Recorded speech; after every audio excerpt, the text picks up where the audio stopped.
Welcome friends. Jai Bharat, Jai Hindustan. Friends, our today's topic is Qutbuddin Aibak, who was the founder of slave dynasty, or you may say the founder of Delhi Sultanate. As slave dynasty is a part of Delhi Sultanate and Delhi Sultanate starts with the slave dynasty. यानी गुलाम वंश से ही शुरुआत होती है दिल्ली सल्तनत की, जिसका संस्थापक कुतुबुद्दीन ऐबक को माना जाता है। और कुतुबुद्दीन ऐबक कौन था? ये मोहम्मद गोरी, जो कि एक तुर्क आक्रमणकारी है, उसका स्लेव है, गुलाम है। हम जानते हैं पिछले वीडियो से कि हमने भारत पे 3 सफल मुस्लिम आक्रमण देखे। पहला अरबों का देखा 712 एडी में, मोहम्मद बिन कासिम आता है और वो सिंध पर अटैक करता है, लेकिन उस समय मुस्लिम सत्ता की स्थापना नहीं हो पाती। दूसरा आक्रमण होता है अफगानिस्तान के गजनी से, ठीक है, ये तुर्क आक्रमण है, हालांकि होता है अफगानिस्तान से। मोहम्मद गजनबी आता है और 1000 एडी से लेकर 1027 एडी तक वो 17 रेड भारत में करता है। उसका मकसद भारत में सिर्फ लूटमार करना है और धन संपत्ति को लूटना है, जिसमें वो कामयाब भी होता है। दूसरा तुर्क आक्रमण होता है मोहम्मद गोरी का, और उसका जो मकसद था भारत में सत्ता की स्थापना, उसमें वो कामयाब होता है, ठीक है। मोहम्मद गोरी क्या करता है कि उसका एक बड़ा ही जो कहा जाता है काबिल और कॉम्पिटेंट स्लेव जो है कुतुबुद्दीन ऐबक, वो इंडियन एक्सपीडिशन में, इंडियन मतलब भारतीय अभियानों में मोहम्मद गोरी के साथ आता है और बहुत ही इंपॉर्टेंट रोल प्ले करता है। इसलिए भारत में मोहम्मद गोरी द्वारा जो भी क्षेत्र जीते जाते हैं, उनकी जिम्मेदारी वो भारत में, क्योंकि वो तो आता है, लड़ाई करता है, फिर वो वापस गजनी या गोर चला जाता है, अफगानिस्तान चला जाता है, लेकिन भारत में जो भी क्षेत्र वो जीतता है, उसकी जिम्मेदारी उसने किसको दी? अपने सबसे प्यारे स्लेव कुतुबुद्दीन ऐबक को, ठीक है। कुतुबुद्दीन ऐबक भारतीय क्षेत्रों की जिम्मेदारी संभालता है और 1206 एडी में, ठीक है, 1206 एडी में जब मोहम्मद गोरी की मौत हो जाती है, उसके बाद यह अपने आप को स्वतंत्र घोषित करता है और भारत में दिल्ली सल्तनत की स्थापना कर देता है। और दिल्ली सल्तनत के पहले वंश के रूप में हम गुलाम वंश को देखते हैं। तो कुतुबुद्दीन ऐबक को देखने के पहले हम थोड़ा दिल्ली सल्तनत और गुलाम वंश को समझेंगे, उसके बाद हम इस पर आएंगे। पहले भी मैंने बताया था, लेकिन आज बस एक ब्रीफ में थोड़ा सा बताऊंगा मैं। दिल्ली सल्तनत की अगर हम बात करें,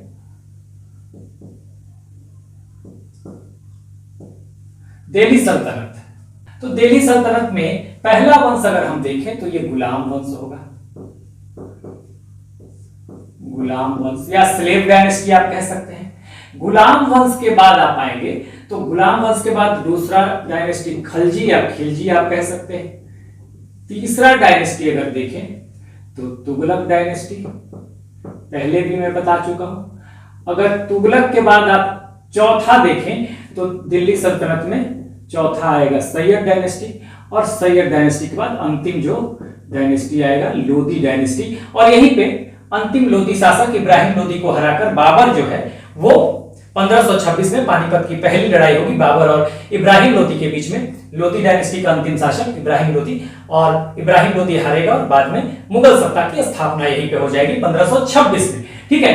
तो ये गुलाम वंश से शुरू होगा दिल्ली सल्तनत, ठीक है, और खत्म होगा लोदी पे। गुलाम वंश, खलजी वंश, तुगलक वंश, सैयद वंश और लोदी वंश। तो चूंकि दिल्ली सल्तनत की शुरुआत होती है गुलाम वंश से, तो अगर आपसे पूछा जाए और शुरुआत कौन करेगा, फाउंडर कौन है, कुतुबुद्दीन ऐबक, कि गुलाम वंश का फाउंडर कौन है, तो भी कुतुबुद्दीन ऐबक, और दिल्ली सल्तनत का फाउंडर कौन है, तब भी आप कहेंगे कुतुबुद्दीन ऐबक। तो दिल्ली सल्तनत में हमने ये 5 डायनेस्टी देखे, और इसके लिए मैंने ट्रिक भी बताया था। ट्रिक क्या बताया था? देखिए, मैंने ये बताया था कि गुलाम वंश के लिए गुल का इस्तेमाल कीजिए, इसके लिए खिले, इसके लिए तो, इसके लिए सांस, और इसके लिए लो। पूरा क्या हो गया? गुल खिले तो सांस लो, गुल से गुलाम वंश यानी स्लेव डायनेस्टी, खिले से खिलजी, तो से तुगलक, सांस से सईद या सैयद, और लो से लोदी। तो इस तरह से आपको याद हो गया। इसी तरह का ट्रिक मैं यहां भी बताऊंगा, गुलाम वंश के शासकों को आप कैसे याद करेंगे। तो गुलाम वंश का जो टाइम है वो टाइम पीरियड क्या है, तो टाइम पीरियड है, आप समझ लीजिए ये टाइम पीरियड होगा, यहां पर मैं लिख रहा हूं 1206 टू 1290 एडी, ठीक है, 1290 एडी तक, 1206 से लेकर 1290 एडी तक का जो समय है ये गुलाम वंश का समय है, ठीक है, ये गुलाम वंश का समय है, ठीक है।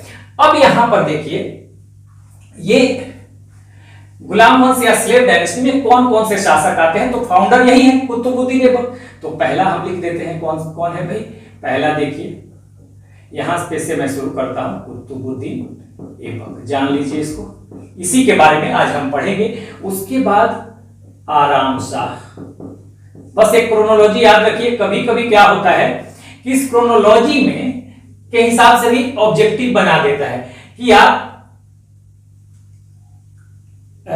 उल्टे क्रम में या सीधे क्रम में सजाएं, ठीक है ना।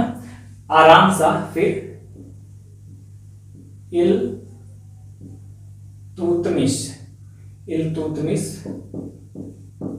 ठीक है, इल्तुतमिश के बाद फिरोज, रुकनुद्दीन फिरोज पूरा नाम है, जब हम पढ़ेंगे सबके बारे में तो वहां पे देख लेंगे, रुकनुद्दीन फिरोज, ठीक है। रजिया, रजिया सुल्तान पूरा नाम, रजिया के बाद बहराम शाह, बहराम शाह, फिर मसूद शाह, फिर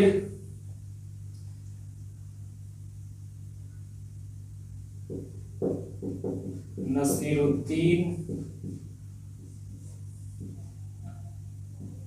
महमूद, ठीक है। नसरुद्दीन महमूद के बाद बलबन, बलबन के बाद कैकुबाद, और कैकुबाद के बाद थोड़ा सा नीचे लिख देता हूं मैं, कैकुबाद,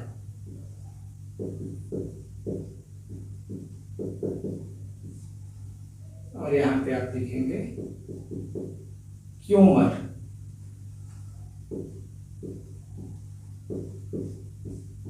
क्यूमर, ठीक है।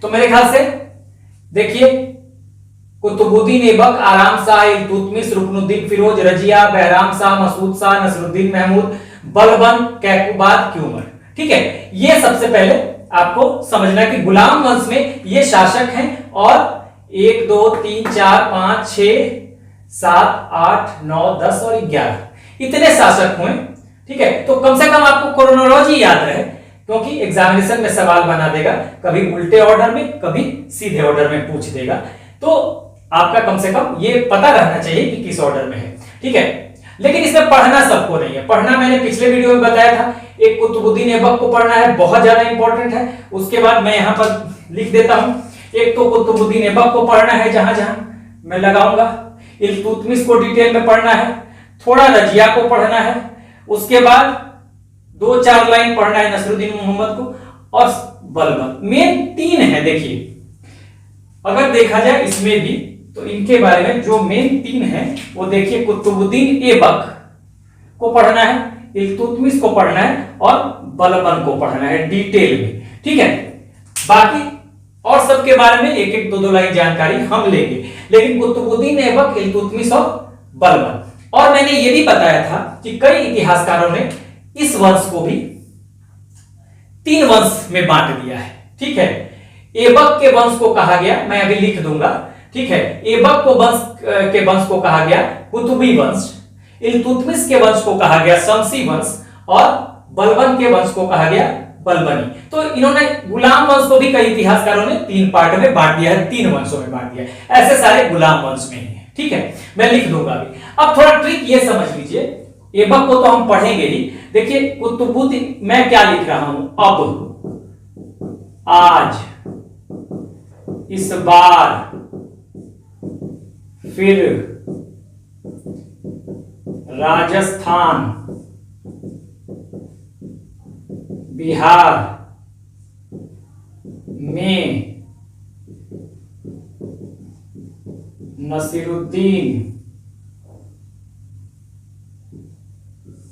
ठीक है, उसके बाद बाल, फिर कटाएगा, फिर क्यों। देखिए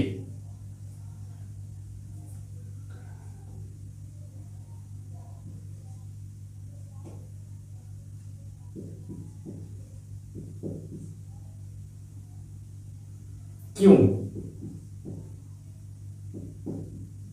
देखिए यहां से मैंने लिखा, आप इसको नोट कर लीजिएगा। अब आज इस बार फिर राजस्थान बिहार में नसरुद्दीन बाल कटाएगा क्यों। अब देखिए इसको बिल्कुल याद हो गया है मुझे, आप इस तरह से, अब आज इस बार फिर राजस्थान बिहार में नसरुद्दीन बाल कटाएगा क्यों। अब आज इस बार फिर राजस्थान बिहार में नसरुद्दीन बाल कटाएगा क्यों।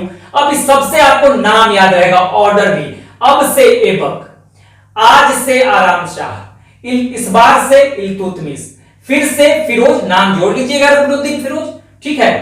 राजस्थान से रजिया, बिहार से बहराम शाह, में से मसूद शाह, नसीरुद्दीन से नसीरुद्दीन मोहम्मद, बाल से बलबन, ठीक है, कटाएगा से कैकुबाग और क्यों से क्यूमर। तो सारा आपको याद हो जाता है, ठीक है।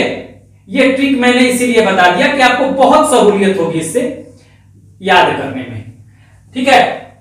अब आज इस बार फिर राजस्थान बिहार में नसरुद्दीन बाल कटाएगा क्यों। अब आज इस बार फिर राजस्थान बिहार में नसरुद्दीन बाल कटाएगा क्यों। देखते जाइए, अब से ऐबक, आज से आराम शाह, इस बार से इल्तुतमिश, फिर से फिरोज, रुकनुद्दीन फिरोज जोड़ दीजिएगा, रुकनुद्दीन बाद में नाम, राजस्थान रजिया, बिहार बहराम शाह, में मसूद शाह, नसरुद्दीन नसरुद्दीन महमूद, बाल से बलबन, कटाएगा से कैकुबार, क्यों से क्यूमर। तो इससे आपको ये ट्रिक है, ये आप याद कर लीजिए, ठीक है। आप याद कर लीजिएगा तो आपको ये पूरा क्रोनोलॉजी याद हो जाएगा, और क्रोनोलॉजी से कोई भी सवाल पूछता है स्लेव डायनेस्टी से तो आपको दिक्कत नहीं आएगी। अब दूसरी बात यहां समझ लीजिए, स्लेव डायनेस्टी के भी कई नाम हैं, ठीक है। दिल्ली सल्तनत का अगर हम पूरा अगर देखें तो दिल्ली सल्तनत का टाइम पीरियड 1206 से 1526 एडी, मैंने बताया 1526 में अंतिम लोदी शासक इब्राहिम लोदी की हत्या करके इब्राहिम लोदी की हार होगी। फर्स्ट बैटल ऑफ पानीपत में बाबर और इब्राहिम लोदी के बीच लड़ाई होती है, बैटल होता है, उसमें इब्राहिम लोदी की हार होती है, और फिर 1526 में मुगल डायनेस्टी की स्थापना हो जाएगी भारत में, बाबर कर देगा, ठीक है। तो दिल्ली सल्तनत का जो टाइम पीरियड है 1206 टू 1226 एडी, याद रखिएगा इसको। गुलाम वंश के कई नाम है, ठीक है, गुलाम वंश के कई नाम है। तो गुलाम वंश के कई नाम अब यहां पे मैं लिख देता हूं, यहां पे आज मैं नहीं बता रहा हूं, पिछले वीडियो में थोड़ा आइडिया मैं दे चुका हूं, क्योंकि हम गुलाम वंश की बात कर रहे हैं। तो गुलाम वंश का फाउंडर कौन है, तो गुलाम वंश का फाउंडर यही है कुतुबुद्दीन ऐबक, यहां भी लिखा हुआ है मैंने, ठीक है। अब देखिए गुलाम वंश में हमें क्या जाने, गुलाम वंश के कई और नाम है, यहां आप लिख सकते हैं। इस गुलाम वंश के कई और नाम है, मैं ऐसे कर देता हूं, देखिए कई और नाम है। इस वंश को आप कहिएगा इलबरी, इलबरी कहीं पूछ दिया जाए तो इलबरी वंश, या इसे पूछ दिया जाए मामलुक तो ये भी मामलुक वंश भी है। कई इतिहासकारों ने इसे प्रथम तुर्क डायनेस्टी कहा है, वंश कहा है, तो ये भी आपको नाम जानना चाहिए, इलबरी, मामलुक, प्रथम तुर्क वंश और गुलाम वंश। तो ये चारों में इसलिए नाम बता रहा हूं कि आपको कंफ्यूजन ना हो, गुलाम वंश की जगह इलबरी वंश दे दे, मामलुक वंश दे दे, प्रथम तुर्क वंश दे दे। अब समझिएगा कई इतिहासकार इसे गुलाम वंश मानने से क्यों इनकार करते हैं, क्योंकि इसमें, इस गुलाम वंश में एक तो कुतुबुद्दीन ऐबक गुलाम था मोहम्मद गोरी का, फिर कुतुबुद्दीन ऐबक का गुलाम था इल्तुतमिश, आगे हम देखेंगे, हाँ ये कुतुबुद्दीन ऐबक का दूसरा गुलाम था। उसके बाद इस इल्तुतमिश का गुलाम था बलबन, ये बलबन जो है, ठीक है। तो यहां पर अगर आप देखें तो तीन ही, ये 1 फिर ये इल्तुतमिश और ये फिर बलबन। यहां ऐसे कर देता हूं, ये देखिए कुतुबुद्दीन ऐबक, इल्तुतमिश और बलबन, यही 3 गुलाम हैं। हाँ, तो इसलिए बहुत सारे लोग कहते हैं भाई 3 ही गुलाम हैं, तो गुलाम क्यों कहें, बहुत सारे इतिहासकारों का कहना है। तो लोगों ने कहा कि भाई मामलुक वंश, बहुत सारे इतिहासकारों ने कहा कि मामलुक कर दिया। मामलुक का मतलब स्वतंत्र माता पिता के संतान। तो इसके बाद अगर देखिए, इनके बाद जो इसमें आगे बढ़ रहा है तो स्वतंत्र ही है सारे। इल्तुतमिश तो गुलाम है ऐबक का, ये स्वतंत्र है, ठीक है। उसके बाद बलबन के बाद बाकी जो है वो स्वतंत्र है। तो इस वजह से इसको कहा जाता है कि भाई गुलाम वंश की जगह इसको मामलुक भी कहा जा सकता है। और वैसे भी कहा जाता है कि शासक बनने के पहले ये तीनों जो हैं इनको गुलामी से मुक्ति मिल गई थी, स्लेवरी से मुक्ति मिल गई थी। लेकिन स्लेवरी का मतलब आप ये मत समझिएगा कि स्लेवरी का मतलब बिल्कुल उनके साथ अमानवीय व्यवहार किया जाएगा। तुर्की में यह प्रचलन था कि वहां गुलामों को खरीदा जाता था, उन्हें पढ़ाया लिखाया जाता था, युद्ध की ट्रेनिंग दी जाती थी और फिर उनको सर्विस में ले लिया जाता था, सेना में ले लिया जाता था, बड़े बड़े पदों पर, ठीक है। जैसे कुतुबुद्दीन ऐबक, हाँ, बहुत विश्वसनीय स्लेव था किसका, मोहम्मद गोरी का। उसी तरह से इल्तुतमिश था। तो ये ध्यान रखिएगा।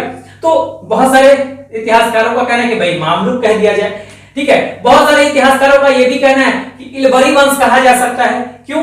क्योंकि इसमें जैसे इल्तुतमिश ये सब इल्बरी वंश के हैं, लेकिन इसमें एक और बात है। देखिए, कहा जाता है कुतुबुद्दीन ऐबक इसमें इल्बरी नहीं है, बाकी तो सब इल्बरी है, तो इसलिए इसको इल्बरी कहा जा सकता है, क्योंकि एक ही की बात है। तो बहुत सारे लोग इसको इल्बरी भी कहते हैं, प्रथम तुर्क वंश भी कहते हैं, ठीक है, प्रथम तुर्क वंश भी कहते हैं। तो प्रथम तुर्क वंश के बाद क्या इस वंश के बाद कोई दूसरा वंश रहा? हाँ, ये रहा, खलजी रहा, तुगलक रहा, सब तुर्क ही हैं। केवल इसको छोड़ दिया जाए तो ये तुर्क नहीं है, लोधी डायनेस्टी जो है। तो इसलिए प्रथम तुर्क वंश भी बहुत सारे लोग कह देते हैं। तो अलग अलग नाम है, आपको जानना चाहिए। इल्बरी वंश भी गुलाम वंश का नाम है, मामलुक वंश भी गुलाम वंश का नाम है, या प्रथम तुर्क वंश भी गुलाम वंश का, मतलब स्लेव डायनेस्टी का नाम है, ठीक है। दिल्ली सल्तनत के बारे में एक बात आती है कि दिल्ली सल्तनत को बहुत सारे हिस्टोरियन, इतिहासकार कहते हैं कि भाई इसका जो नाम होना चाहिए पठान पीरियड होना चाहिए। लेकिन इसमें भी विवाद है। क्यों? क्योंकि इसमें सिर्फ एक यही पठान है दिल्ली सल्तनत में, लोधी जो है यही पठान थे, बाकी सब तो तुर्क थे। हाँ, बाकी जो भी डायनेस्टी है इसमें सारे तुर्क हैं। तो कहा जाता है कि इसको पठान वंश ना कह के बेटर नाम है दिल्ली सल्तनत, ठीक है। तो यहां तक हमने जान लिया, ये जान लिया। अब यहां पर 2-3 बातें और जान लीजिए, ठीक है। 3 वंश गुलाम वंश में आए थे। इसी वंश में जिसे हम गुलाम वंश या इल्बरी वंश या मामलुक वंश कहते हैं, इसमें 3 वंश होगा। इसको मैं लिख देता हूं। पहला वंश कुतुबी, जो कुतुबी वंश, कुतुबी, तो ये था कुतुबुद्दीन ऐबक का वंश चला। बहुत सारे इतिहास मानते हैं, बहुत सारे इतिहासकार मानते हैं है तो गुलाम वंश, लेकिन इसी में 3 वंश बांट दिया गया, तो कहीं पूछ दिया जाए, ठीक है। उसके बाद शमसी, ये इल्तुतमिश का वंश है। और तीसरा क्या है? तीसरा है, ऐसे कर लीजिए इसको, 1, 2 और 3। तीसरा है बलबनी।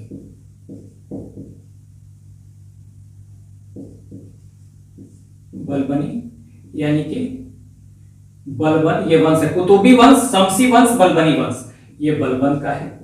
तो ये तीनों जो है गुलाम वंश के ही पार्ट हैं। लेकिन बहुत जगह पे आपको मिल जाता है कि इनके लिए कुतुबी वंश कहा जाता है, ऐबक और उसके बाद के लिए फिर इल्तुतमिश, और इल्तुतमिश से लेकर यहां तक नसरुद्दीन महमूद तक कहा जाएगा शमसी वंश, और फिर बलबन के बाद बलबनी वंश। तो ये 3 वंश भी आप याद रखिएगा, कहीं पूछ दे कि कई बार एग्जाम में पूछेगा कि 3 नाम ये दे देगा और एक कोई और दे देगा, कहेगा कि कौन सा जो वंश है ये गुलाम वंश का हिस्सा था या स्लेव डायनेस्टी का हिस्सा था।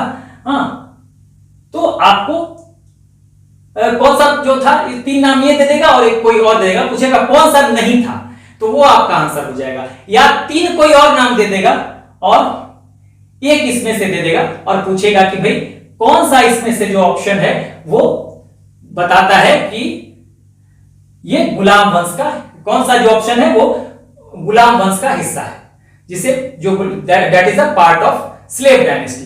तो अगर एक ऑप्शन ये है तो आप इसमें से करके 3 कोई और एक इसमें से, तो पूछेगा कि कौन सा इसमें से ऑप्शन जो है वो गुलाम वंश का पार्ट है, तो आप यहां कर देंगे। या 3 ये दे देगा, एक कोई और दे देगा, पूछेगा कौन सा गुलाम वंश का पार्ट नहीं है चारों ऑप्शन में से, तो आपका जो इन तीनों के अलावा ऑप्शन होगा वो आपका हो जाएगा। तो इस तरह से आपने इसको पूरे अच्छे तरह से समझ लिया। इलबरी वंश, मामलुक वंश, प्रथम तुर्क वंश गुलाम वंश के अदर नेम है, ठीक है। कुतबी या वंश, शमसी वंश और बलबनी वंश भी पार्ट है, 3 पार्ट में माना गया है, कई इतिहासकार मानते हैं। कुतबी वंश कुतुबुद्दीन ऐबक का वंश, शमसी वंश इल्तुतमिश का वंश और बलबनी वंश बलबन का वंश। ये सारा हमने बता दिया, ठीक है। और फाउंडर कौन है गुलाम वंश का? कुतुबुद्दीन ऐबक। तो अभी हम लिखेंगे, आप समझ ही गए यहां से गुलाम वंश का फाउंडर कौन होगा, कुतुबुद्दीन ऐबक। तो इतना सारा चीज आपने समझ लिया। सवाल यहां से बन सकता है, सवाल क्रोनोलॉजी से बन सकता है, ठीक है, सवाल यहां से बन सकता है, ठीक है। ये भी पूछ देगा कि इसमें से कौन सा जो वंश है उसका संबंध गुलाम वंश से है। 3 नाम ये दे देगा, सॉरी 3 नाम कोई और दे देगा, एक नाम ये दे देगा। आपको दे सकता है खलजी वंश, तुगलक वंश, सैयद वंश, ठीक है, और एक दे देगा इलबरी वंश। पूछेगा किसका संबंध इसमें से गुलाम वंश से है, तो आपका आंसर ये हो जाएगा। या 3 ऑप्शन ये दे देगा और चौथा कोई और दे देगा, ठीक है। तो पूछेगा किसका संबंध जो है गुलाम वंश से नहीं है, तो वो वाला ऑप्शन इन तीनों को छोड़कर जो होगा वो आपका ऑप्शन हो जाएगा, क्योंकि ये तीनों तो गुलाम वंश से संबंधित है, स्लेव डायनेस्टी से संबंधित है। तो इस तरह से हमने इसको समझ लिया। आप एक बार ले लीजिए, इस ट्रिक को जरूर याद रखिएगा, एक बार स्क्रीनशॉट लीजिए।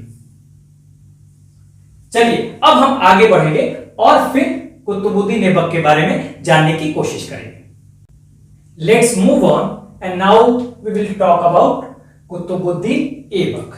तो देखिए कुतुबुद्दीन ऐबक के बारे में सबसे पहले तो हम जान लें कि ये कौन है भाई। तो मोहम्मद गोरी का एक स्लेव था, ये मैंने पहले भी बताया, स्लेव यानी गुलाम था किसका? मोहम्मद गोरी का, ठीक है, मोहम्मद गोरी का गुलाम था। अब इसके कई नाम भी हैं, तो ये अभी हम लिख लेते हैं। यहां पर देखिए सबसे पहले मैं लिखता हूं इसका बर्थ। बर्थ अगर देखें तो बर्थ इसका होता है कहां पे? तुर्किस्तान, तुर्किस्तान, ठीक है, ये बर्थ हो जाता है तुर्किस्तान में, इसका बर्थ होता है। तुर्किस्तान कहां है भाई? जन्म होता है तुर्किस्तान। अब देखिए यहां पर मैंने मैप बनाया हुआ है, देखिए भारत, पाकिस्तान, अफगानिस्तान और ये ईरान। पाकिस्तान उस समय भारत का ही पार्ट था, ठीक है, आज अलग अलग है। यहां जो ये ईरान है, यही ईरान जो है यहां पर देखिएगा यहीं पे था, सॉरी वो तो निशापुर है। यहां पर देखिए ये जो इसके ऊपर ईरान और अफगानिस्तान के ऊपर सेंट्रल एशिया है, मध्य एशिया है, ठीक है ना। तो मध्य एशिया में 5, आज के समय में 5 देश हैं, कजाकिस्तान, किर्गिस्तान, ताजिकिस्तान, उज्बेकिस्तान और फिर तुर्कमेनिस्तान। यहीं पे तुर्कमेनिस्तान है, ठीक है। तो तुर्कमेनिस्तान जो है ना, आज का तुर्कमेनिस्तान है, वही तुर्किस्तान था, ठीक है। तो यहीं पे इसका जन्म हुआ, पहली बात। दूसरी बात देखिए इसके कई नाम होंगे, हाँ आप देखिए अदर नेम्स, अदर नेम्स लिखते चलिए। अदर नेम्स क्या क्या है भाई? तो देखिए इसके कुछ नाम हैं, जैसे इसको आप उपाधियां तो अलग हैं, लेकिन आप देखिए कि अच्छा इसका टाइम पीरियड भी आप लिख लीजिए। टाइम पीरियड होगा 1206 to 10 AD तक इसका समय है। ठीक है, 1206 से 1210 AD तक कुतुबुद्दीन ऐबक का समय है, शासनकाल है। ठीक है, क्योंकि 1206 AD में ही ये दिल्ली सल्तनत की स्थापना करेगा। ठीक है, ये फाउंडर है किसका, दिल्ली सल्तनत का, और गुलाम वंश का भी। ठीक है, तो इसको आप देखिए नेम, अदर नेम्स में आप देखिए, लिखिए आप लाख बख्श, लाख बख्श कहा गया, गिवर ऑफ लाख्स, क्योंकि डोनेशन देता था, बहुत दान पुण्य का काम करता था, तो ऐसे लोग कहते हैं। पील बख्श, हाथियों का भी दान देता था, इसलिए इसको पील बख्श भी कहा गया। ठीक है, उसके बाद इसको कुरान खान, कुरान की आयतें याद थी तो कुरान खान ये भी कहा गया। तो अदर नेम्स इसके या तो लाख बख्श, पील बख्श, कुरान खान, ये कहीं टाइटल में भी दे देता है। टाइटल कुछ इसका था और इसी नाम से ये गद्दी पे बैठा था। टाइटल्स यानी उपाधियां, टाइटल्स उपाधियां। अगर उपाधियों को देखेंगे तो आप देखिए उपाधियां मलिक और सिपहसालार। ठीक है, यह मलिक मोहम्मद गोरी द्वारा दिया गया था। ठीक है, सिपहसालार, और जब ये गद्दी पर बैठता है मतलब शासक घोषित होता है, अपने आप को शासक घोषित करता है, तो ये या इसको रिप्रेजेंटेटिव बनाया जाता है भारत का, इंडियन डोमिनियन का, तो इसको मलिक टाइटल दिया जाता है। किसके द्वारा, मोहम्मद गोरी के द्वारा। इसका जो मास्टर है यानी इसी का स्लेव, मोहम्मद गोरी का ही स्लेव है। कौन, मोहम्मद कुतुबुद्दीन ऐबक। चौथी बात जो इंपॉर्टेंट बात है समझिएगा, इसने एक तो अपने नाम से खुतबा,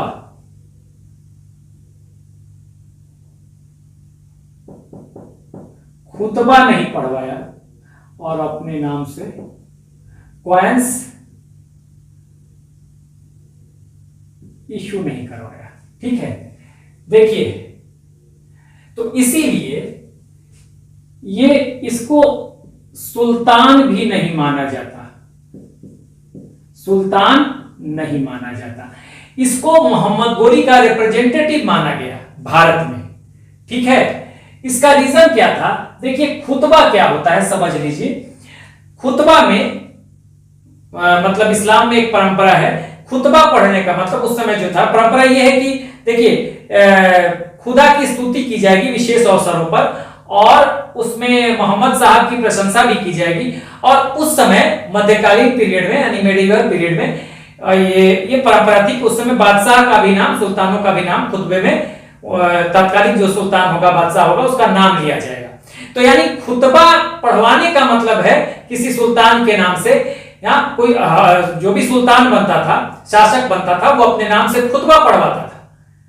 इसका मतलब क्या है कि वो शासक बन गया, सुल्तान बन गया, और अपने नाम से वो सिक्के भी निकालेगा, कॉइन इशू करेगा, जैसे इल्तुतमिश के साथ था, उसने सिक्के भी निकाले, आगे आप पढ़ेंगे। ठीक है, खुतबा भी पढ़वाया। इट मींस कि वो शासक था, लीगल अपॉइंटमेंट उसका हुआ था। शासक का मतलब देखिए उस समय क्या था, खुतबा कौन पढ़वाता था, कॉइन्स कौन इशू करता था, जिसको खलीफा की तरफ से लीगल परमिशन मिल जाता था। खलीफा कौन था भाई, तो खलीफा मैंने पहले भी बताया है कि मोहम्मद साहब के बाद उनके रिप्रेजेंटेटिव के रूप में 4 खलीफा आते हैं, और फिर बाद में खलीफा का पद वंशानुगत हो जाता है। खलीफा जो होता है वो 4 खलीफा आए थे,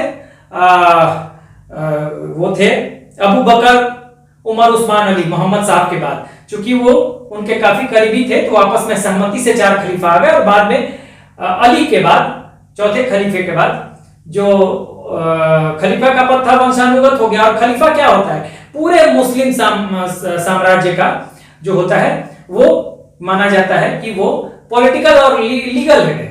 ठीक है ना, उसको एक तरह से अल्लाह का, खुदा का प्रतिनिधि माना जाता है। और वो जहां वो एक तरह से अपॉइंट करेगा, लीगल परमिशन देगा किसी भी टेरिटोरी में किसी को सुल्तान बनना है तो लीगल परमिशन देगा, तब आप सुल्तान कहे जाएंगे। तो इस तरह से इसका क्या था कि इसको लीगल परमिशन नहीं मिला था, इसलिए ना इसने अपने नाम से खुतबा पढ़वाया ना कॉइन इशू किया। तो इस तरह से ये भारत में मोहम्मद गोरी के रिप्रेजेंटेटिव की तरह था, ठीक है ना, सुल्तान नहीं बना था। इसीलिए इसको फाउंडर तो कहते हैं दिल्ली सल्तनत का या गुलाम वंश का, लेकिन इसको वास्तविक संस्थापक नहीं कहते, क्योंकि इसको खलीफा की तरफ से लीगल परमिशन नहीं मिला था। इसीलिए इल्तुतमिश को कहा जाता है वास्तविक संस्थापक, क्योंकि उसको वो पहला सुल्तान था। आगे हम पढ़ेंगे, लीगल सुल्तान वो था, वैधानिक सुल्तान, वैधानिक शासक जिसको खलीफा की तरफ से परमिशन मिला हुआ था, ठीक है ना, खलीफा ने अपॉइंट किया हुआ था। तो ये आप समझिएगा, इस तरह से ये बात हो गई। अब देखिए यहां पर समझिएगा, स्लेव हो गया, ये हमने यहां तक कर दिया। अब तीसरी बात क्या है भाई, यहां पर लिखना पड़ेगा, यहीं पे आप लिख लीजिए कि ये यहीं पे मैं लिख देता हूं, कौन है भाई, फाउंडर है, फाउंडर है किसका, तो स्लेव डायनेस्टी का यानी गुलाम वंश का, दोनों का आप लिख सकते हैं, स्लेव डायनेस्टी का भी और किसका, दिल्ली सल्तनत का भी।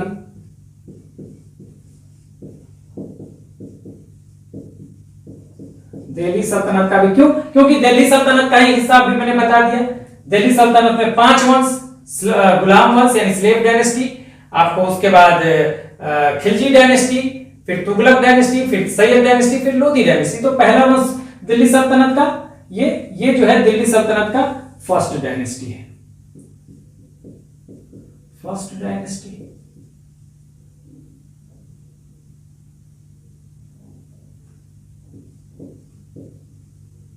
तो फाउंडर, संस्थापक दिल्ली सल्तनत का भी और स्लेव डायनेस्टी का भी, तो ये आपको ध्यान रखना पड़ेगा। अब देखिए आगे बढ़ते हैं, तुर्किस्तान में इसका जन्म होता है, बता दिया तुर्किस्तान कहां था, सेंट्रल एशिया में। और बाद में जन्म के बाद, इस जन्म के बाद ये परचेज्ड बाई, खरीदा जाता है काजी निशापुर, गुलाम के रूप में खरीदा जाएगा। निशापुर के काजी, निशापुर कहां था भाई, तो देखिए ये निशापुर, यही जो ईरान वाला पार्ट है, ये अफगानिस्तान और पाकिस्तान से लगा, यही निशापुर था। आप मैप में देखेंगे तो निशापुर है, ठीक है। तो वहां के काजी के द्वारा खरीद लिया जाता है गुलाम के रूप में, ठीक है, परचेज बाय काजी ऑफ, क्योंकि गुलाम परचेज किए जाते थे, पहले गुलाम परचेज किए जाते थे, उनका अपब्रिंगिंग किया जाता था, अच्छी ट्रेनिंग दी जाती थी, अच्छी शिक्षा दी जाती थी और बाद में उनको सर्विस में रख लिया जाता था। उस समय ये प्रचलन था खासकर तुर्कों में, और उनके साथ कोई अमानवीय व्यवहार नहीं होता था, बड़ा इज्जत दिया जाता था। देखिए सब शासक बनेंगे, ऐबक बना, इल्तुतमिश बना, बाद में बलबन बनेगा, तो आप देखेंगे गुलाम जो है वो शासक बनेंगे बड़े बड़े। तो और यहां से फिर निशापुर के काजी से ये कहां आता है, निशापुर के काजी हैं, और इन काजी के पास से ये पहुंचता है मोहम्मद गोरी के पास, ठीक है, मोहम्मद गोरी के पास पहुंचेगा, जहां पे निशापुर के काजी के बाद ये पहुंचेगा मोहम्मद गोरी के पास, और मोहम्मद गोरी के यहां ये बन जाएगा, और ये मोहम्मद गोरी, और मोहम्मद गोरी ने क्या किया, मेड ऐबक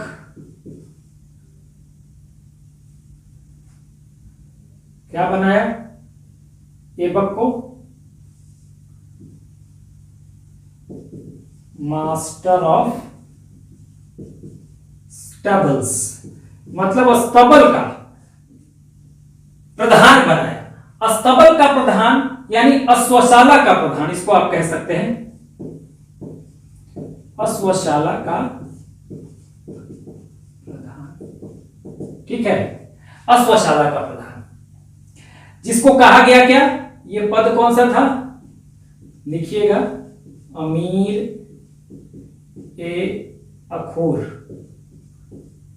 अश्वशाला का प्रधान अमीर अखूर, ये बना दिया गया। देखिए हुआ क्या कि जब निशापुर के काजी के यहाँ था, पहले काजी ने खरीदा निशापुर के, वहां पे कुछ ट्रेनिंग दिया था, लेकिन काजी की डेथ हो जाती है और डेथ के बाद, इस काजी के डेथ के बाद, मृत्यु के बाद इनके बच्चे क्या करते हैं, मोहम्मद गोरी को बेच देते हैं। फिर मोहम्मद गोरी लाता है और मोहम्मद गोरी के यहाँ भी इसकी ट्रेनिंग होती है। उस ट्रेनिंग के बाद ये बड़ा इंप्रेस करता है, अपनी लॉयल्टी शो करता है, अच्छा परफॉर्म करता है, तो पहले इसको आर्मी के एक सेगमेंट का लीडर या कमांडर बनाया जाता है और बाद में इसको अश्वशाला का प्रधान बना दिया जाता है। ये इसका इनिशियल जो है इतिहास है। और इसके बाद फिर ये एक्सपीडिशन में आएगा मोहम्मद गोरी के साथ, तो उसको भी हम अभी देखते हैं। तो पहले यहां पर देखिए, हमने जो एक तो स्लेव है मोहम्मद गोरी का शासनकाल 1206 से 1210, ठीक है। जन्म होता है तुर्किस्तान में, परचेज किया जाता है काजी के द्वारा, कहां के, निशापुर के काजी के द्वारा। फिर यहां से आएगा मोहम्मद गोरी के पास और फिर मोहम्मद गोरी इसको क्या बना देगा, मास्टर ऑफ स्टबल्स, अश्वशाला का प्रधान अमीर आखुर जिसको कहा गया, बहुत इंपॉर्टेंट है, तो इसको याद रखिएगा, अमीर आखुर, अमीर आखुर याद रखिएगा, मोस्ट इंपॉर्टेंट। क्या बना ये मोहम्मद गोरी के शुरुआती दौर में, ठीक है, ये अमीर आखुर बना, ठीक है।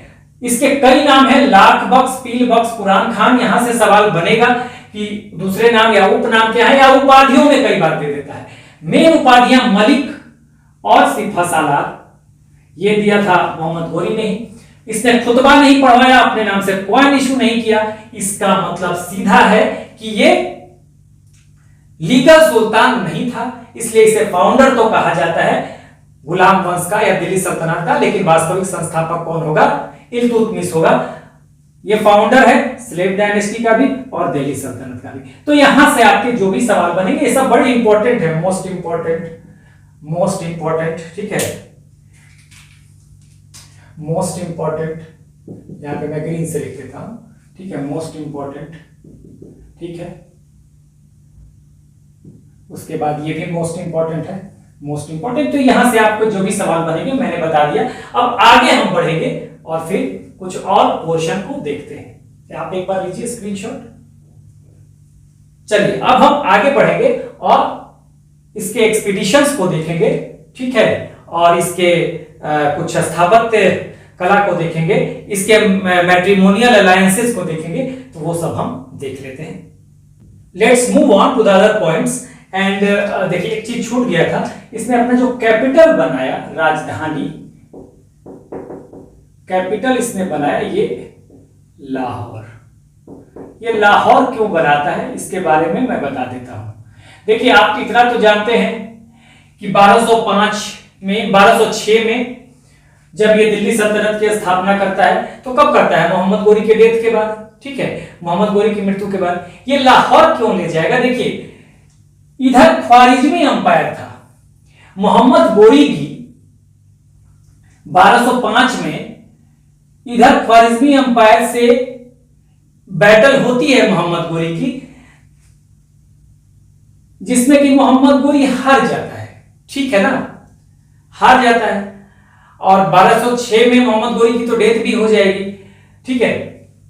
इधर जो ख्वारिज्मी अंपायर है, मैंने बताया था कि पहले पूरा सेंट्रल एशिया और ये सब पार्ट लेते हुए, ये जो ईरान और का थोड़ा सेंट्रल एशिया का पार्ट ये सब लेते हुए, इधर पहले सेल्जुक अंपायर था, ठीक है। सेल्जुक अंपायर जब ब्रेक करेगा, तहस नहस होगा, मैंने पहले भी बताया था, तो यहां पर ख्वारिज्म अंपायर आ जाएगा। ख्वारिज्म अंपायर ये पूरा सेंट्रल एशिया वाला क्षेत्र में, और यहां कुछ ईरान और का क्षेत्र लिए हुए, तो ये ख्वारिज्म अंपायर जो आएगा, तो ख्वारिज्म की नजर इधर है गजनी पे, ठीक है, गजनी पे है, ठीक है ना, ख्वारिज्म की नजर गजनी पे है, गोर पे है, ये गोर साम्राज्य पे है, दिल्ली पे भी है, ठीक है ना। तो इस वजह से जब ये बेसिकली क्या हुआ, तराइन के सेकेंड बैटल के बाद 1192 के बाद ही जो इंडियन कॉन्क्वेस्ट है उस पे फ्रीडम दे दिया। ये तो मोहम्मद गोरी तो लौट जाता था अपना गजनी, और ये अपना फ्रीली हैंडल करता था यहां पे, कौन, कुतुबुद्दीन ऐबक, ठीक है। तो अब इसने जब जब ये शासक बना, ठीक है, जब शासक बनता है भारतीय क्षेत्रों का, तो यहां पे क्या होता है कि ये देख रहा है कि भाई इधर से ख्वारिज्मी अंपायर जो है, हाँ, उसकी नजर है गजनी पर और दिल्ली पर। तो इसलिए इसने बेटर समझा कि दिल्ली राजधानी ना बनाकर इस राजधानी लाहौर बना लिया जाए, ठीक है ना। तो इसीलिए इसने लाहौर बना लिया राजधानी, यहां पे लाहौर पे राजधानी बना लिया इसने, इसी वजह से, ताकि ये जो थ्रेट है इधर से ख्वारिज्मी एम्पायर का, उसको चेक किया जा सके, ठीक है ना। इस वजह से इसने लाहौर बनाया था, तो लाहौर कैपिटल बना लिया। एक्सपीडिशन की जहां तक बात है, अभियानों की, ठीक है, एक्सपीडिशंस की अगर हम बात करते हैं तो एक्सपीडिशंस, देखिए जल्दी जल्दी मैं लिखता हूं। एक्सपीडिशंस तराइन फर्स्ट 1191 एडी में, ठीक है, तराइन सेकेंड 1192 एडी में, मैंने पढ़ा भी दिया है। ये दोनों समय मोहम्मद गोरी इसके साथ है, ठीक है। ये भारत में की टेरिटरी को संभालने के पहले की बात है, जब गोरी का अटैक होता है भारत में। तो ये एक्सपीडिशंस इसके रहे 1191 एडी में, पृथ्वीराज चौहान या पृथ्वीराज थर्ड के खिलाफ, ठीक है, मोहम्मद गोरी का अटैक होता है, उसमें ये साथ है, इसमें भी साथ है, दोनों अटैक में। इसमें पृथ्वीराज चौहान हारता है, इसमें सॉरी इसमें पृथ्वीराज चौहान की जीत होती है, मोहम्मद गोरी हार जाता है। इसमें सेकंड वाले बैटल में क्या होता है, पृथ्वीराज चौहान की हार होती है और उसकी डेथ हो जाती है। हम पढ़ चुके हैं तराइन के दूसरे बैटल के बाद ही, हाँ, रास्ता आसान हो जाता है भारत में मुस्लिम सत्ता की स्थापना। और फिर अगला महत्वपूर्ण लड़ाई होगा, चंदावर का एक्सपीडिशन होगा, फिर मोहम्मद गोरी आएगा, चंदावर का जो एक्सपीडिशन होगा जिसमें जयचंद को हराया जाएगा, हाँ, ये होगा कब 1194 एडी में, अब जयचंद मारा जाएगा। ये हो गया था एक्सपीडिशन। 94 के बाद भी इसने क्या किया था कि कुछ क्षेत्रों को इसने जीता था, क्योंकि इसके बाद तो फ्री हैंड इसको मिल गया था भारत में, ठीक है। तो 94 के बाद भी मोहम्मद गोरी क्या करता था, ये तो गजनी लौट जाता था, और यहां पे जो कॉन्क्वेस्ट है या जो एक्सपीडिशन है, कौन देख रहा है, कुतुबुद्दीन ऐबक देख रहा है, ठीक है।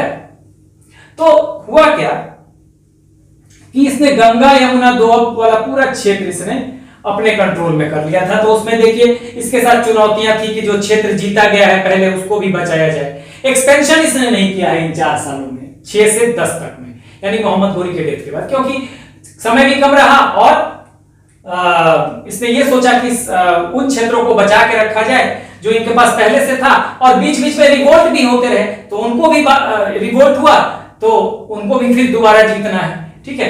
तो ये तो 1206 के पहले की सारी घटनाएं हैं, और 94 के बाद इसने बहुत सारे एक्सपीडिशन किए, जैसे इसने अनहिलवाड़ा 1197 में, अनहिलवाड़ा गुजरात में, पहले 1178 में मोहम्मद गोरी ये गुजरात में अनहिलवाड़ा में हार जाता है यहां पर, ठीक है। 1178 में भीमदेव सेकंड वहां का शासक है, लेकिन अब 1197 में दोबारा ये जीतेगा गोरी के रिप्रेजेंटेटिव के रूप में। उसके अलावा ग्वालियर है, ग्वालियर के खिलाफ भी, हाँ, रणथंभौर है, हाँ, यहां पर ये सब जो है ना, ग्वालियर है, रणथंभौर है, ठीक है। इवन आपको चंदेल शासक, गढ़वाल वंश के शासक, गढ़वालों, ये सब एक बार क्या करते हैं ना, राजपूत जो है ना, जो हिंदू राजा हैं, मोहम्मद गोरी की जब डेथ होती है तब 1206 में, तो उस समय मोहम्मद गोरी के डेथ के बाद इनमें फिर से एक उत्साह आता है जो इंडियन राजपूत रूलर्स हैं कि ये अपना इंडिपेंडेंस हासिल कर सकते हैं, लेकिन फिर ये कोशिश करता है कि नहीं, उन क्षेत्रों को बचा के रखा जाए। तो ये सब जीतता है, यानी हिलवाड़ा, ग्वालियर, रणथंभौर, इवन आपको अजमेर में कई बार 3 से 4 बार रिवोल्ट होता है यहां अजमेर में, लेकिन इसको भी सप्रेस करता है। यहां तक कि बंगाल में देखिए, बंगाल को भी अपने कंट्रोल में लाता है। कैसे, देखिए बंगाल में हुआ क्या, बिहार बंगाल दोनों, देखिए बिहार और बंगाल, ठीक है, बिहार बंगाल, बिहार व बंगाल। कैसे होता है देखिए, शुरुआती दौर में मोहम्मद गोरी के दो जनरल हैं, 1984 के बाद ये यहां पर एक्सटेंशन कर रहे हैं। तो मोहम्मद गोरी के एक जनरल तो कुतुबुद्दीन ऐबक है, दूसरा है इख्तियारुद्दीन बख्तियार खिलजी, मैंने बताया था, ठीक है, या उसको आप मोहम्मद बिन बख्तियार खिलजी भी कहते हैं। तो उसने क्या किया था कि बंगाल और बिहार को कैप्चर कर लिया था। यहां पर बंगाल को और बिहार को मोहम्मद बिन बख्तियार खिलजी या इख्तियारुद्दीन बख्तियार खिलजी, ठीक है ना, ये सब जो क्षेत्र है बंगाल वाला, ये यहां पे कंट्रोल कर लिया। हाँ, बाद में बख्तियार खिलजी का ही एक व्यक्ति है, उसी का कमांडर है, उसी के सेना में है, अली मर्दान बख्तियार खिलजी की हत्या करता है।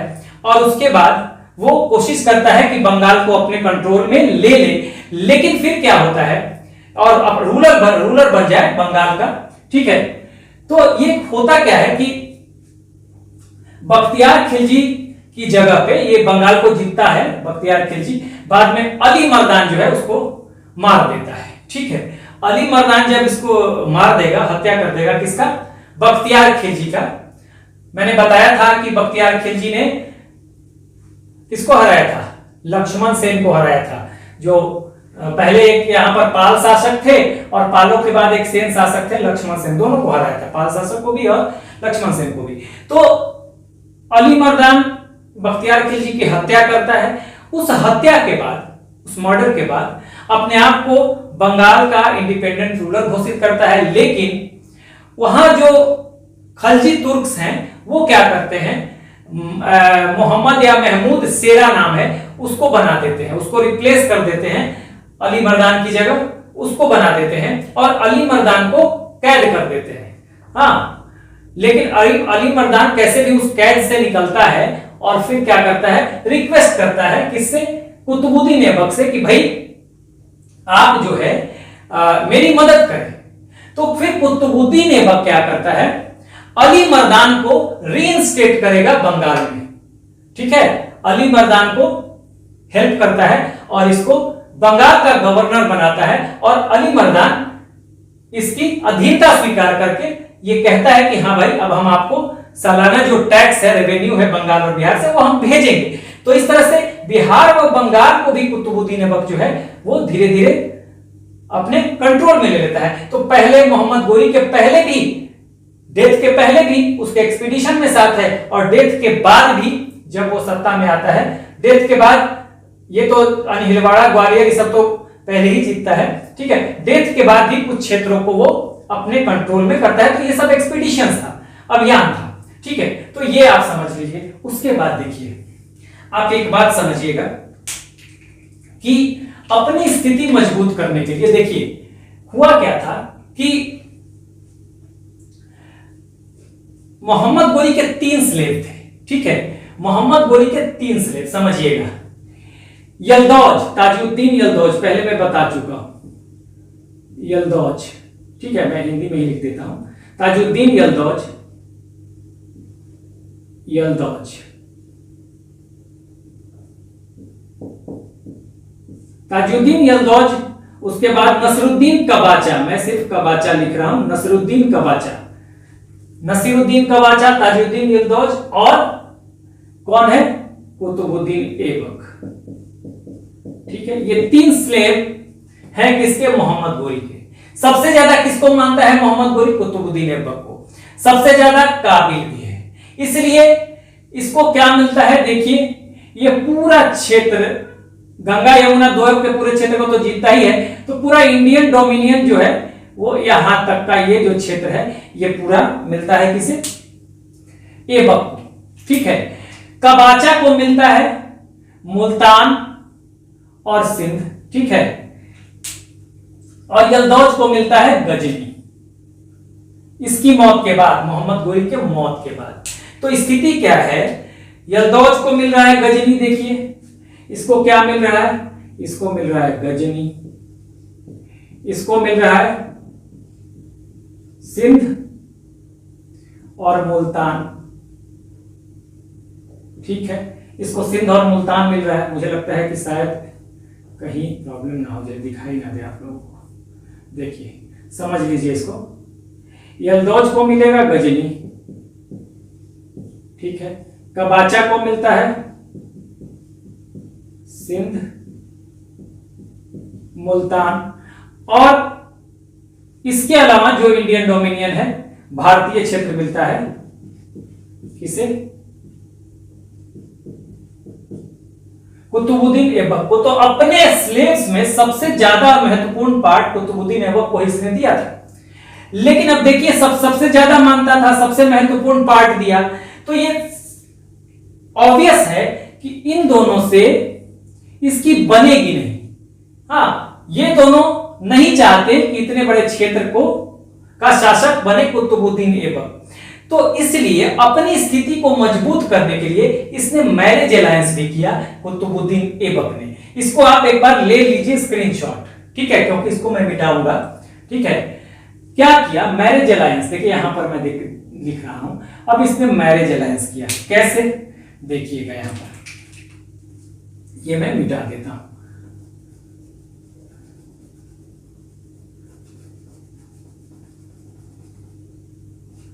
विवाह नीति भी इसने अपनाई थी। देखिए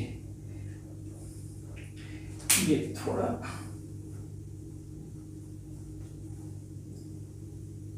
देखिए, मैरिज अलायंस, मैरिज अलायंस कैसे करता है?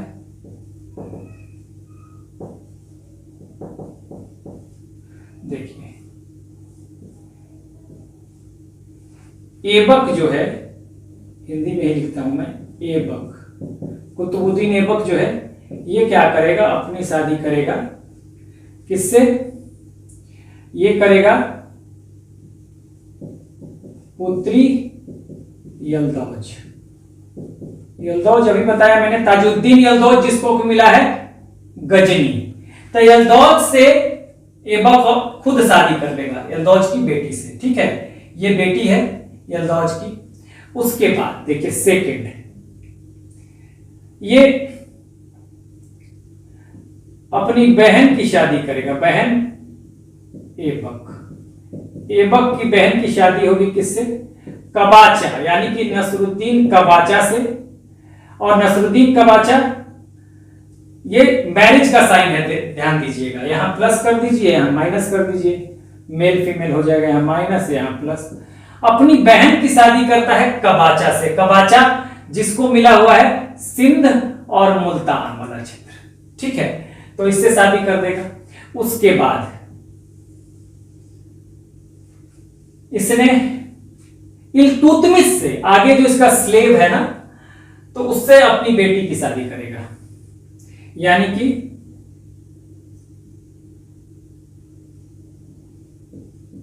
इल्तुतमिश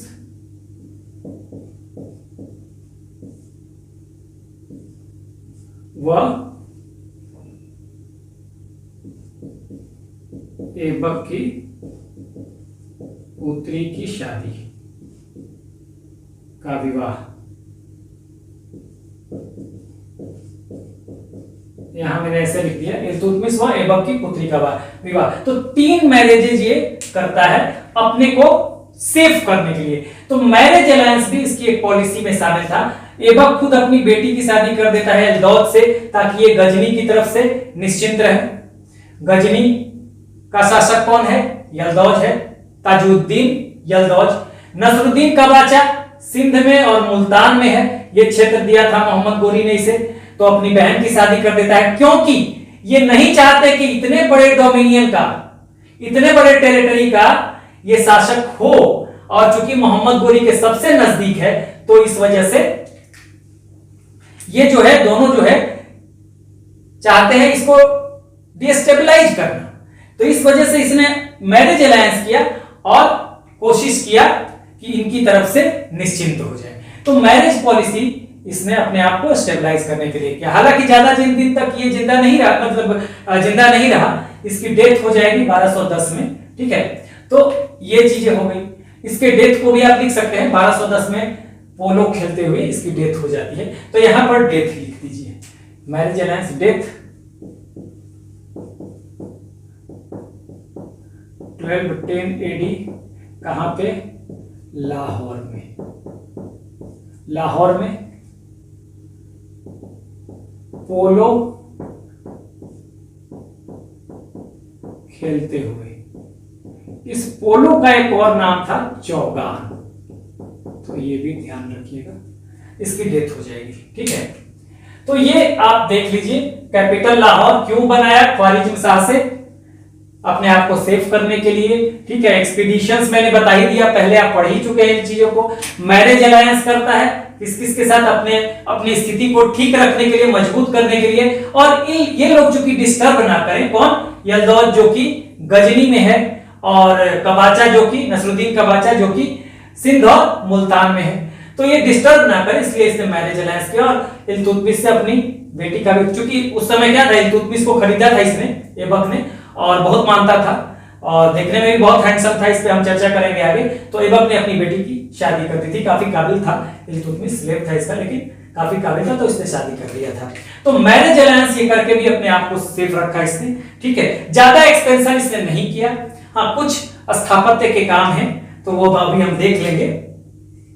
तो यहां जो हमने देखा, देखिए, एक तो आपको याद रखना है कि पोलो खेलते हुए 1210 एडी में लाहौर में ही इसकी डेथ होती है।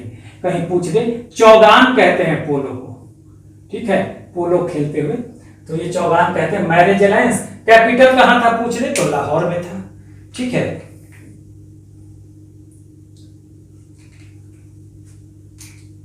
ये लाहौर में कैपिटल इसका था। तो ये भी मोस्ट इंपॉर्टेंट है, पूछ लेता है कई बार। देखिए, दिल्ली में नहीं बनाएगा, दिल्ली में कौन बनाएगा? आगे इल्तुतमिश बनाएगा, दिल्ली में कैपिटल बनाएगा, तो वो आपको देखना पड़ेगा। तो यहां आप एक बार ये सब एक नजर, ये शादी वाला भी एक बार रखिएगा ध्यान में कि किससे किसकी शादी होती है। तो थोड़ा सा आपको लिखने में, भाई अगर लिखना भी पड़े तो आप लिख लेंगे, तो इसको आप एक बार स्क्रीनशॉट ले लीजिए। चलिए, अब एक थोड़ा सा कुछ उसने जो कंस्ट्रक्शन वर्क करवाए, जैसे कि कुआतुल इस्लाम मस्जिद है, 2.5 दिन का झोपड़ा है, कुतुब मीनार है, उसको भी थोड़ा हम देख लेते हैं। Let's move on and now will see some construction work of Qutubuddin Aibak, और यू में से द वर्क ऑफ आर्किटेक्चर। हाँ, स्थापत्य कला में भी इसका योगदान रहा है, क्या रहा है इसको हम लोग देख लेते हैं। आप उसे कंस्ट्रक्शन कह ले, स्थापत्य कह ले, तो इसको आप देख लीजिए एक बार। तो सबसे पहले इसने, देखिएगा, ये बनवाता है कुतुब मीनार, ये दिल्ली में। ठीक है, अब देखिए, अब ये कुतुब मीनार के बारे में देखिए, इस कुतुब मीनार में ये शुरुआत करवाएगा कुतुब मीनार का। ठीक है, शुरुआत करवाएगा। तो इसमें आप देखिए होगा क्या कि ये मैं एक मीनार बनाता हूं। देखिए इसने क्या किया, इसने सिर्फ एक मंजिल बनवाया, एक मंजिल। ठीक है, ये एक मंजिल बनवा दिया। ये बनवाया किसने? ऐबक ने। शुरुआत हो गई, लेकिन बाद के एक, फिर 2 और फिर 3, ये 3 मंजिल जो है, ठीक है, 1 2 और ऐसे कर लीजिए। थोड़ा मुझे लगता है गड़बड़ हो गया, तो इसको आप ऐसे कर लीजिए। एक बनवा दिया शुरुआती दौर वाला ऐबक ने, फिर आप देखिए ये दूसरी मंजिल हो गई, ये तीसरी मंजिल हो गई, और ये चौथी मंजिल हो गई। यानी कि अब देखिए, एक बनवाया इसने, फिर 2 3 और 4, यहां से लेकर ये तीनों जो है ये बनवाया जाता है किसके द्वारा? ये बनाएगा इल्तुतमिश, इसको पूरा करेगा। ठीक है, इल्तुतमिश, आगे इल्तुतमिश को पढ़ेंगे तो वहां भी इल्तुतमिश इसे पूरा करना है। शुरुआत करवा देगा कुतुब मीनार का दिल्ली में, पूरा काम नहीं करवा पाएगा, इसकी डेथ हो जाएगी। हाँ, 1210 में तो सिर्फ एक ही मंजिल बनवा पाता है, ये पहला मंजिल जो है यही बनवा पाएगा। लेकिन यहां से यहां तक देखिए, मैं इसको पूरा ऐसे कर देता हूं ताकि ये एक मंजिल हो गया। ठीक है, ये 2 मंजिल हो गया, 3 और 4, तो 3 मंजिल ये इल्तुतमिश। लेकिन फिर बाद में क्या होता है, ये टूट जाता है, ये टूट जाता है। तो फिरोज शाह तुगलक क्या करेगा कि एक और बनवाएगा, ठीक है, 5वां। तो ये 5वां हो गया, ठीक है। तो 5वां का मतलब ये 5वां जो है, ये इसमें चौथे में कुछ खराबी आ जाएगी, कुछ टूट जाएगा। तो अब फिरोज शाह तुगलक, FST में लिख देता हूं, ये जो है फिरोज शाह तुगलक एक तो क्या करेगा कि इसकी मरम्मत भी करवाएगा और एक नया बनवा देगा, ठीक है ना। तो देखिए ऐबक ने पहला बनवाया, शुरुआत करवा दी, कंप्लीट करवा रहा है कौन, 2, 3 और 4, 3 मंजिल बनवा देता है उसके ऊपर इल्तुतमिश। चौथा मंजिल टूट फूट जाता है तो उसकी मरम्मत करवाता है फिरोज शाह तुगलक, और एक और नई मंजिल बनवा देता है फिरोज शाह तुगलक, यानी 4 और 5, 4 की मरम्मत करवाएगा, 5 एक नया बनवा देगा, ठीक है, कौन, फिरोज शाह तुगलक। उसके बाद एक और शासक आता है सिकंदर लोदी, लोदी डायनेस्टी का। ये 5वें में कुछ गड़बड़ी आ जाती है, पूरे उसमें कहा जाता है कि इसमें कुछ रिपेयरिंग वर्क करवाएगा। तो FST का मतलब फिरोज शाह तुगलक, तुगलक डायनेस्टी का फिरोज शाह तुगलक, ध्यान दीजिएगा। और सिकंदर लोदी बाद में क्या करेगा, सिकंदर लोदी ये जो है ये रिपेयर वर्क करवाएगा, जीर्णोद्धार करवाएगा, रिपेयर वर्क करवाता है। तो एक चीज समझ लीजिए कि एग्जाम में ये कई बार आ चुका है, मोस्ट इंपॉर्टेंट, ठीक है, ये मोस्ट इंपॉर्टेंट है, मोस्ट इंपॉर्टेंट पार्ट है। क्या भाई, तो कुतुब मीनार की शुरुआत कौन करवाएगा, इल्तुतमिश, सॉरी ऐबक, पहला मंजिल ऐबक बनवा देता है, ठीक है, शुरुआत यही करवाएगा, यहां लिख लीजिए, शुरुआत यही करवा देगा, लेकिन काम कंप्लीट नहीं करवा पाता, ऐबक शुरुआत करवा देता है, 1 मंजिल इसके नाम देखिए यहां पे, बाकी के 2-3 मंजिल काम कंप्लीट करवाएगा इल्तुतमिश, 4 मंजिल हो गया। बाद में चौथे मंजिल में कुछ टूट फूट होती है तो उसकी मरम्मत भी करवाएगा फिरोज शाह तुगलक, एक नई मंजिल भी बना देगा, तो 4-5 हो गया। और सिकंदर लोदी फिर रिपेयर वर्क कराएगा। तो 4 नाम यहां पे आ गए, ठीक है।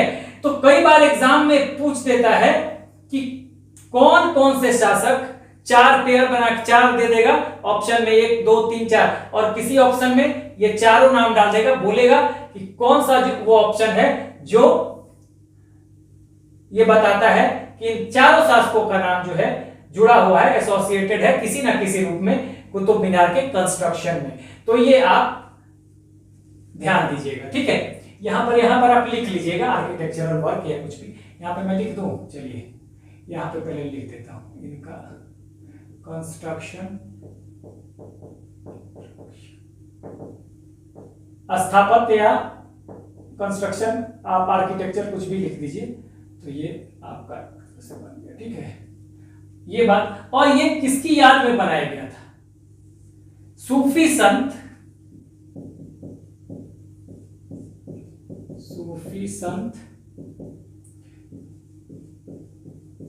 कुतुबुद्दीन बख्तियार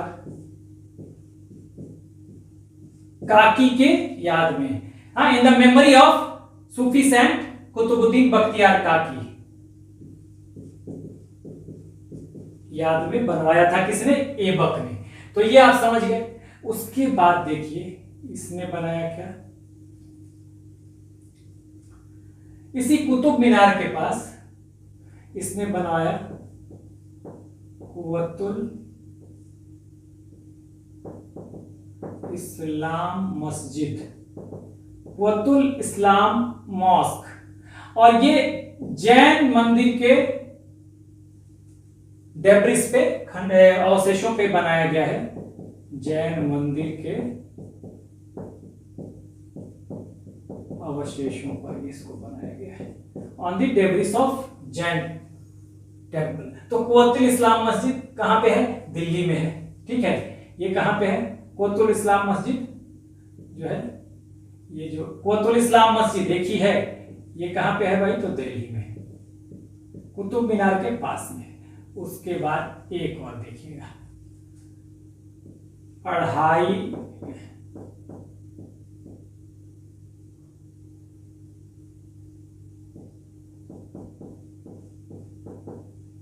दिन का झोपड़ा।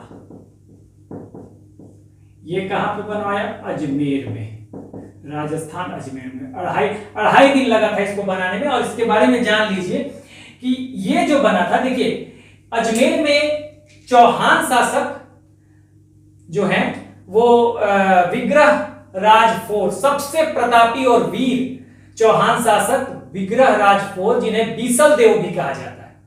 तो बीसल देव ने, देखिए हुआ क्या था कि बीसल देव ने एक वो बनवाया था, मैंने बताया है जब चौहान वंश पढ़ा रहा था, तो ये अजमेर में, ठीक है। और ये अवशेषों पे किसको तोड़ के बनाया गया? ये संस्कृत मंदिर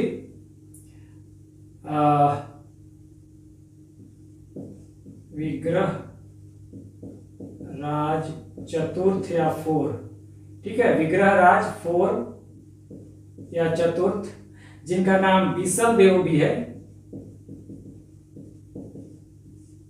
देव द्वारा बनाए गए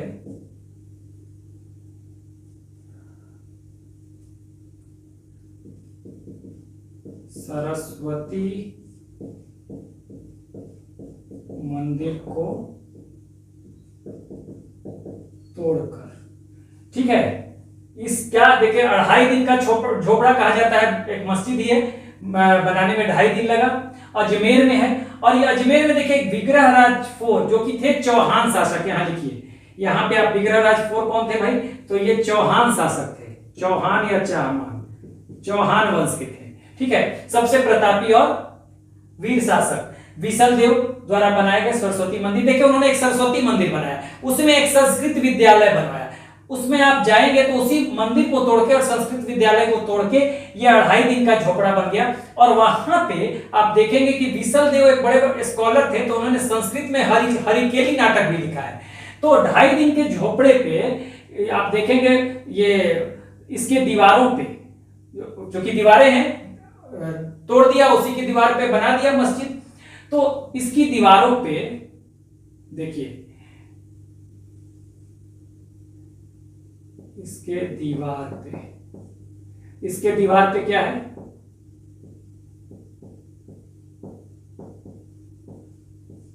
हरिकेली नाटक। और हरिकेली नाटक किसका है? यही बीसल देव का। बीसल देव का हरिकेली नाटक है जो संस्कृत में है, ठीक है। अब इसको समझ लीजिएगा, यहां पर सारा चीज मैंने बता दिया। यहां पर देखिएगा, ये आपने समझ लिया। 4 शासकों का नाम आपको याद रखना है, कौन कौन एसोसिएटेड है कुतुब मीनार से। तो सिकंदर लोदी सबसे पहले ऐबक ने बनवाया, ठीक है, उसके ऊपर काम पूरा करवाया इल्तुतमिश ने, फिर फिरोज शाह तुगलक मरम्मत करवाता है, एक और मंजिल बनवाता है, फिर सिकंदर लोदी इसका रिपेयर वर्क कराएगा। तो 4 शासकों के नाम आते हैं, ये आपको ध्यान रखना है। सबसे पहले ऐबक, फिर इल्तुतमिश, फिर फिरोज शाह तुगलक और सिकंदर लोदी, चारों के नाम आपको याद रखने पड़ेंगे। आगे भी जब इल्तुतमिश पढ़ेंगे वहां हम लोग पढ़ेंगे। और किसकी याद में बनवाएगा? In the memory of Sufi saint Qutubuddin Bakhtiyar Kaki की याद में। कुव्वतुल इस्लाम मस्जिद दिल्ली में बनाएगा जैन मंदिर के अवशेषों पे, ठीक है, ये भी आपको याद रखना है, दिल्ली में है ये कुव्वतुल इस्लाम मस्जिद जैन मंदिर के अवशेषों पर। और 2.5 दिन का झोपड़ा, ये 2.5 दिन का झोपड़ा याद रखिएगा कहां पे है? तो अजमेर में है, ठीक है। और अजमेर में विग्रहराज 4 जो चौहान शासक थे, यहां पे लिखा हुआ विग्रहराज 4 चौहान शासक थे, इनका दूसरा नाम बीसल देव। और बीसल देव द्वारा या विग्रहराज 4 द्वारा बनाए गए सरस्वती मंदिर को तोड़कर, सरस्वती मंदिर में एक संस्कृत विद्यालय भी बनवाया था बीसल देव ने, ठीक है। तो उसी मंदिर को और संस्कृत विद्यालय को तोड़ के, ठीक है, ये 2.5 दिन का झोपड़ा बनवाया गया है। और चूंकि उस संस्कृत विद्यालय के दीवारों पर हरिकेली नाटक है जो संस्कृत में है, और ये नाटक विग्रहराज 4 का लिखा हुआ है, हरिकेली नाटक, ध्यान दीजिएगा, ये बहुत इंपॉर्टेंट है। ये पहले भी मैंने बताया हुआ है आपको, मोस्ट इंपॉर्टेंट, ठीक है, ये मोस्ट इंपॉर्टेंट। हरिकेली नाटक किसका है भाई? विग्रहराज 4 का, ठीक है। और किसकी दीवारों पे है? 2.5 दिन के झोपड़े की दीवारों पे। कई बार आ जाता है कि 2.5 दिन के का झोपड़ा जो है उसका संबंध और किस शासक से है, तो उसमें विग्रहराज का नाम दिया रहेगा, किस हिंदू शासक से है या किस चौहान शासक से है, तो 4 नाम दिया रहेगा, विग्रहराज 4, पृथ्वीराज तृतीय या और कोई नाम दे देगा, 2-3-4 नाम दे देगा, तो उसमें आपको चुनना पड़ेगा। और इन्हीं का नाटक है विग्रहराज 4 या बीसल देव का नाटक है हरिकेली नाटक, जो कि सरस्वती मंदिर या उसी संस्कृत मंदिर 2.5 दिन का झोपड़ा जिसमें बनाया गया। तो 2.5 दिन के झोपड़े पे आज भी हरिकेली नाटक है उसकी दीवारों पर, ठीक है ना। तो मेरे ख्याल से ये नाम आप याद रखिएगा, बीसल देव, विग्रहराज, बीसल देव चौहान शासक थे। सरस्वती मंदिर बनवाया था कहां पे? अजमेर में। हाँ, उसके अंदर क्या बनवाया था? उसी प्रांगण में एक संस्कृत विद्यालय था, उसको तोड़ दिया किसने? कुतुबुद्दीन ऐबक ने। तोड़ के क्या बना दिया? 2.5 दिन का झोपड़ा। उस जो 2.5 दिन का झोपड़ा उसकी दीवारों पर आज भी क्या है? हरिकेली नाटक है। उसकी दीवारों पर किसके द्वारा लिखा गया? विग्रहराज 4 द्वारा। तो हरिकेली नाटक किसमें है? तो ये संस्कृत में है, ये भी आप लिख लीजिए। ये हरिकेली नाटक जो है ये किस भाषा में है, तो ये भी आप लिख लीजिए। ये हरिकेली नाटक यहां पे मैं लिख देता हूं संस्कृत में।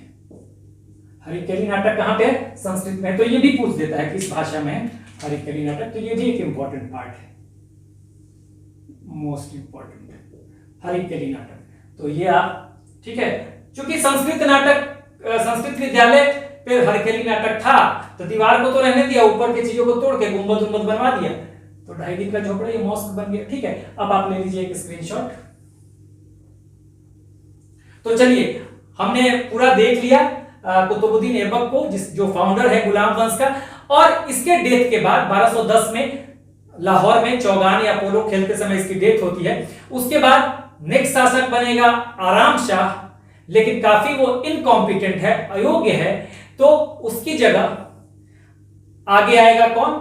जो लाहौर के जो नोबल्स हैं, हाँ, और दिल्ली के लोग जो हैं वो पसंद नहीं करते आराम शाह को, बहुत अयोग्य है, इनकॉम्पिटेंट है, तो इनवाइट करते हैं किसको? इल्तुतमिश को। इल्तुतमिश जो है इसका स्लेव है कुतुबुद्दीन ऐबक का, वो आएगा और एक युद्ध होगा इल्तुतमिश और आराम शाह में, और आराम शाह की हार होती है कहा जाता है। उस युद्ध में इल्तुतमिश आराम शाह को हराता है और संभवतः उसकी हत्या कर देता है, और उसके बाद इल्तुतमिश जो है वो शासक बनता है और वास्तविक संस्थापक गुलाम वंश और दिल्ली सल्तनत का, ठीक है, ये बनेगा इल्तुतमिश। तो हम आगे देखेंगे इल्तुतमिश को अगले वीडियो में। हम कुतुबुद्दीन ऐबक के बाद गुलाम वंश के शासक को थोड़ा सा हम जान लेंगे कि इसके बाद क्या घटना हुई, कैसे आराम से आया, और उसके बाद हम इल्तुतमिश को पढ़ेंगे। So this is the end of the video. Do like, share and subscribe. Take care, keep smiling. जय हिंद।